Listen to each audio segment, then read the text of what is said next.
Some childhood memories fade, but others claw their way back, no matter how hard you try to forget them. Tonight, you'll hear 3 true encounters that no one, especially children, should ever experience. These are 3 true childhood encounters you won't believe actually happened. Viewer discretion is advised. These accounts are based on real events submitted by survivors. Tonight's stories will take you back to childhood, but not the innocent part. These are the moments people still refuse to talk about. He tried to stay silent, but the darkness always listens. A small child, trembling, pressed himself beneath the bed, praying the thing searching for him wouldn't hear his breathing. The footsteps were slow, deliberate, dragging across the floor like something ancient learning how to walk. He shut his eyes, but the whisper still curled into his ear. "I found you."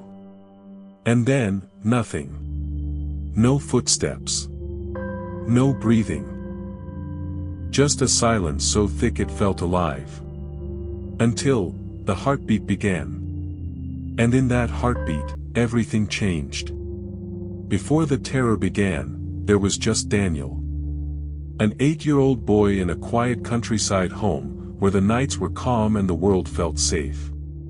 He spent his evenings on the living room floor, pushing his toy cars across the wooden boards, making little engine sounds, unaware of the thing that had already started watching him. His mother hummed gently in the kitchen, the kind of soft, warm sound that makes a child believe nothing bad could ever happen.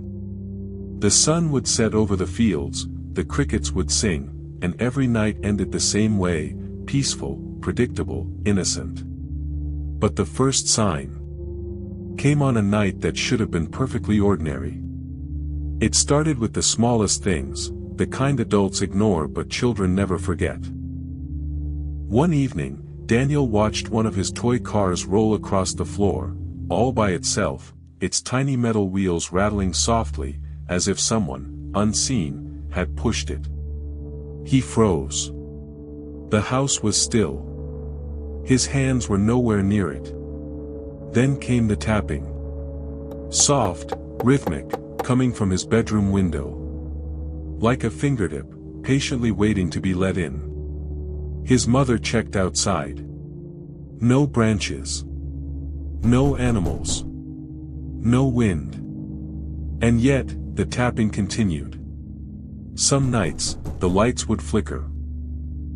Rapid, nervous pulses, though the skies were clear and the storm never came.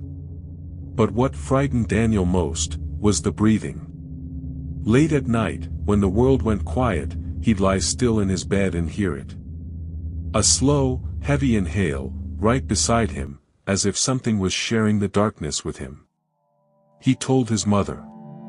She smiled, said he was imagining things. But Daniel knew better.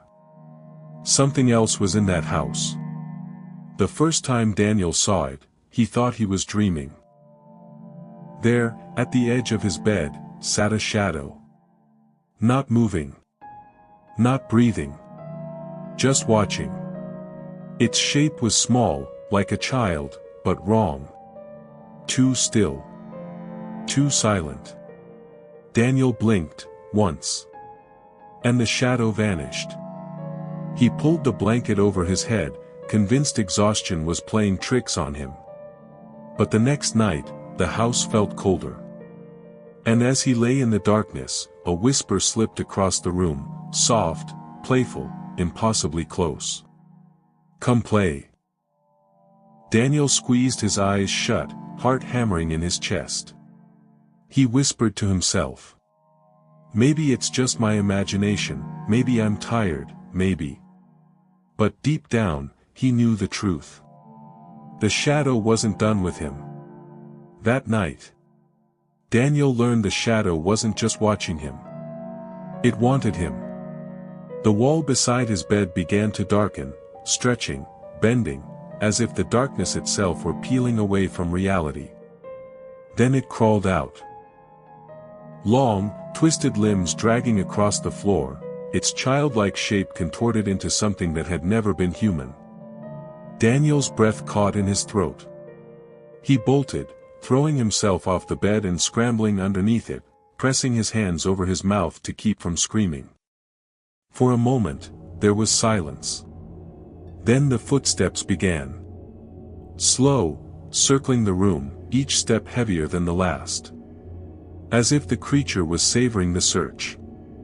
Daniel shut his eyes, shaking.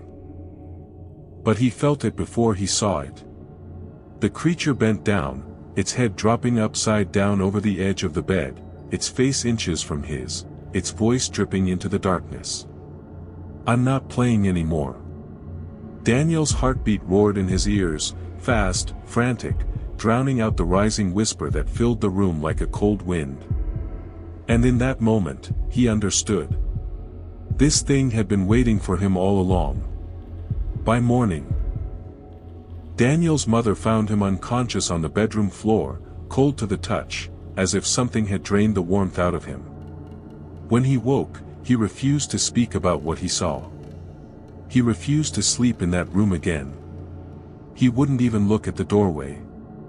Within weeks, the family packed their things and left the house behind, desperate to outrun whatever had taken an interest in their son. But the neighbors whispered that Daniel's home wasn't the first place where strange things happened, and it wouldn't be the last. And even now, years later, Daniel swears the thing didn't stay in that old house. It followed him. If you're still here, you're braver than most. Let's go deeper. This next child saw something no adult ever believed, until it was already too late. 12-year-old Maya had only lived with her grandmother for a few weeks. Tucked deep inside a remote village where the nights were so silent, you could hear your own heartbeat. Behind their crooked wooden fence stood an abandoned cabin, rotted, leaning, swallowing the moonlight like a mouth waiting to open. The locals warned newcomers with nervous glances and half-finished sentences, whispering about things seen, and things heard, but never truly explained. Her grandmother told her to stay away from it. Everyone did. But children are curious. And the cabin had a way of calling to the curious. Maya wasn't supposed to go near it, yet something out there wanted her to. Maya couldn't resist. The cabin had secrets, and one of them called to her. In the corner, half hidden under a pile of broken floorboards, she found it, a small wooden doll. Its paint was chipped, its eyes black and unblinking, yet somehow, it seemed to stare right at her. That night, she tucked it into her bag, thinking it was just a toy. But by morning, it had moved. Slightly. Its head tilted, its tiny arms shifted, though she had left it untouched. She tried to convince herself it was imagination, yet the whispers in her mind began. She started speaking to it, softly, answering questions she didn't even hear out loud. It listened. And it responded, in ways no human could. The footsteps began next. Tiny, careful, pacing across the floorboards at night, circling her bed, stopping whenever she turned to look, but never showing anything. And still, the doll sat there, innocent, yet alive. It started subtly, a tilt of the head, just enough to catch her eye. Maya saw the doll's head turn, slowly, as if it were watching her, calculating, waiting. She told her grandmother. She laughed it off. "It's just a doll, child," she said. But Maya knew, dolls don't move on their own. And then the doors began to slam, without wind, without reason. Each bang echoed through the cabin like a warning. Maya threw the doll into the fireplace, desperate to rid herself of it. Hours later, it was back in her room, sitting on her bed, facing her with that same lifeless stare. For a moment, the world was still, but the dread remained, pressing down on her chest, reminding her she was never alone. Maya woke to the impossible, the doll, standing on her chest, its tiny black eyes staring into hers, freezing her in place. A high-pitched laugh pierced the room, childlike, cruel. echoing off the walls, surrounding her from all sides. Shadows swarmed, twisting and stretching, swallowing the candlelight, moving closer with every heartbeat. She screamed. Her grandmother burst into the room, but the shadows recoiled, leaving the doll, still alive, still waiting. In a desperate move, the doll was thrown into the fireplace. The flames crackled, and for a moment, the cabin went silent. Then, the wood blackened and splintered. And the doll burned itself completely away, yet the air still carried that laughter, lingering, mocking, haunting. Maya's heart pounded, knowing some things do not die, they only wait. Maya never spoke of that night again, not to her grandmother, not to anyone. When pressed, she whispered only one thing. It wasn't the doll. The doll was just the messenger. The cabin remains sealed to this day, doors chained, windows boarded, yet the air around it still feels wrong.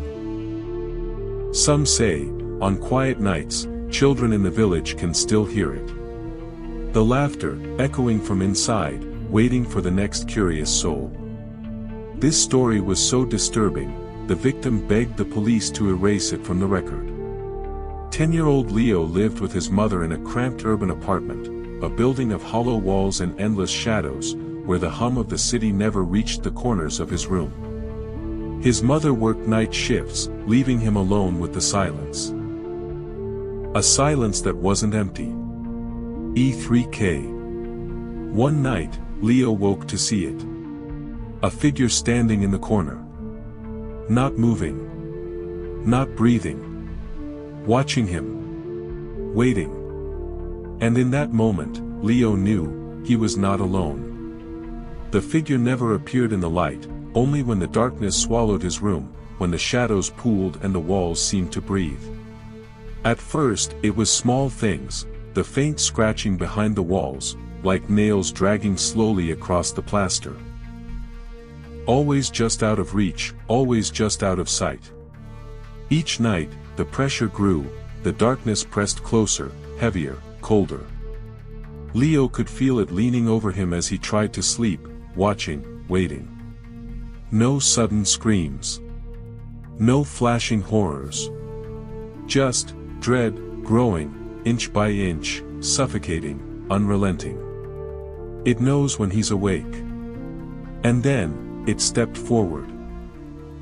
The shadow moved into the dim light of his room, stretching impossibly, filling the corners with a darkness that didn't belong. It had no face, nothing human, only a wide, wet grin that glistened in the faint glow, stretching far too wide, far too sharp. Leo bolted for the door, tried every handle, but none would turn. The building itself seemed to betray him, trapping him inside with it. And then, it spoke. "Mom says you're not alone tonight." The words were his mother's voice, but twisted, wrong, echoing, dripping with something that was not human. Leo's breaths trembled, the room vibrated with a low, growling rumble, and the shadow advanced, patient, unstoppable, waiting for him to break. Desperate, Leo darted into the bathroom, slamming the door behind him, praying it would hold. But the darkness was patient, relentless, and it moved in ways he couldn't understand. He felt it crawling beneath the door. Stretching, writhing, reaching for him with limbs that shouldn't exist. Then the lights burst, blinding, flickering, and a high-pitched screech tore through the air, twisting into something that sounded almost alive, almost hungry. Every sound, every shadow, every heartbeat became chaos, the room shaking, the walls trembling, the air suffocating. And then, silence. Leo's scream was cut short, swallowed by the darkness, leaving nothing but the echo of something, waiting. When the police finally arrived, they found Leo, curled up in an empty bathtub, trembling, eyes wide with something no child should ever see. He wouldn't speak. Not a word about what had happened, not to anyone. And in the report, the words that chilled every officer to the bone were simple, but terrifying. It wasn't a shadow. It was waiting for me. Even now, the memory of that night hangs heavy, as if the darkness never truly left. If these stories kept you on edge, just know, what you've heard tonight is only the beginning. Next week, real encounters with entities that stalk people for years, things that never truly let go. Stay curious. Stay safe. And if you've had a childhood encounter of your own, remember, you are not alone.